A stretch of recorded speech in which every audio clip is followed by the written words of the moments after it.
TDP polit bureau సమావేశంలో కీలక నిర్ణయాలు తీసుకున్నారు. రాష్ట్రంలో అధికారంలోకి వచ్చిన తర్వాత జరిగిన తొలి సమావేశంలో పలు అంశాలపైన చర్చ చేశారు. పాలనాపరంగా సంస్కరణలు అవసరమని, ఆ దిశగా కార్యాచరణ సిద్ధం చేస్తున్నట్టు చంద్రబాబు వెల్లడించారు.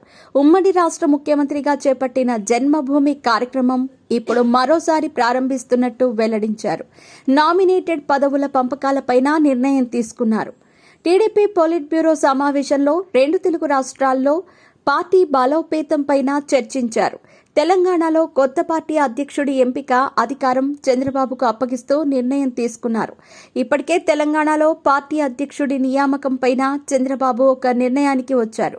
తెలంగాణలోని ముఖ్య నేతలతో ప్రత్యేకంగా సమావేశం ఏర్పాటు చేసి వారితో చర్చించిన తర్వాత నూతన అధ్యక్షుడి నియామకం పైన ప్రకటన చేయనున్నారు.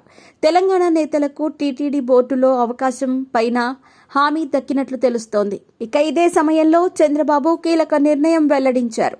ఏపీలో త్వరలో జన్మభూమి 2 ప్రారంభిస్తున్నట్టు చెప్పారు. రాష్ట్రంలో క్షేత్రస్థాయి నుంచి సమూల మార్పులు అవసరమని వివరించారు. ఇందులో ప్రజలు, ఎన్ఆర్ఐలు సహా అందరినీ భాగస్వాములను చేయాల్సిన అవసరం ఉందని అభిప్రాయపడ్డారు.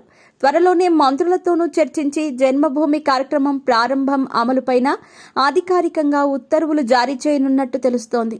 1995 తరహాలోనే తాను సీఎంగా పనిచేయాల్సిన అవసరం ఉందని పార్టీ నేతలకు చంద్రబాబు చెప్పినట్టు తెలుస్తోంది. ఈ సమావేశంలో కేంద్రం నుంచి రాష్ట్రానికి అందుతున్న సాయం పైన ధన్యవాదాలు చెబుతూ తీర్మానం చేశారు. దేశంలోనే తొలిసారిగా ఏపీలో నైపుణ్య గణనను చేపట్టాలని నిర్ణయం తీసుకున్నారు. త్వరలో పార్టీ సభ్యత్వ నమోదు చేపట్టాలని నిర్ణయించారు. ప్రతి సభ్యుడి నియామకం కోసం ₹100 చొప్పున రుసుము ఖరారు చేశారు. నామినేటెడ్ పదవులపైన 3 పార్టీల మధ్య ఏ విధంగా పంపిణీ చేయాలనే అంశంపైన ఒక ఫార్ములా సిద్ధం చేశామని చంద్రబాబు వెల్లడించారు.